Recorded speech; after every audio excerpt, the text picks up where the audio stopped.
I was one day in Uganda. I was in Uganda one time. And when we arrived there, they didn't know why. I said, at night when I was praying, God told me, he said, there is a place you have if you want to do the meeting tomorrow. There's a place you must go and deal with. So I said, what is this place? So the following morning, I had that word. God told me the name of the place. He said, there's a place called Ginger. I asked the one who was hosting me, I said, my son, do you know a place called Ginger? I said, I want to go. He's like, oh, my father, you will enjoy the place. It's a tourism place. So I said, take me there.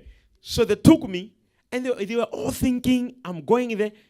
Every time I go to Uganda, they will tell you, I will not preach until they take me there. As we are driving, I said, can you stop by that bush? And my Sunday, he drove. And I walked out. I went into the bush. Guess what I saw? Under a tree. An altar, demonic altar, where people had put traditional pots, these traditional pots, all around the tree. And you could see dead chickens.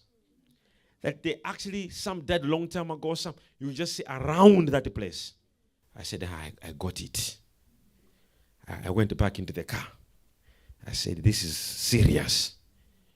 We now drove to Ginger. Ginger is a source of Nile River. I said, take me. I said, I want to jump into the boat. I want to see where the Nile River starts. So as they were taking me on the boat, I said, move along the river. All I was seeing along the river were altars, demonic altars, people putting pots and crazy stuff all around. And I was just behaving like I'm not seeing nothing. But I was not with them. Spiritually, I was in a dimension of warfare. I knew it is so difficult prophetically, the land of Uganda to be redeemed if these altars are not dealt with. And intercessors and men of God and women of God in Uganda, they have so much work to do, because prophetically, whether you like it or not, God has raised up a pulpit. The pulpit of God is in Uganda.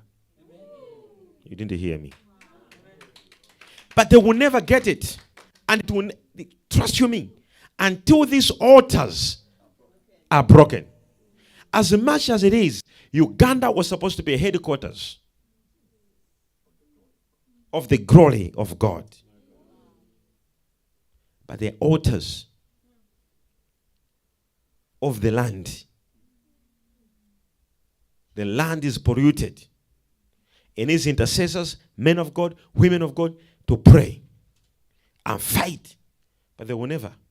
Because the enemy has gone and took over a lot of men of God and made them to start fighting each other. So now it's the battle of the church.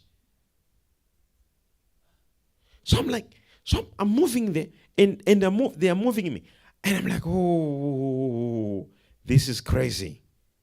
I could sense warfare. Altars of the land. You must make sure you deal with altars of you were not there in New York when New York was being established.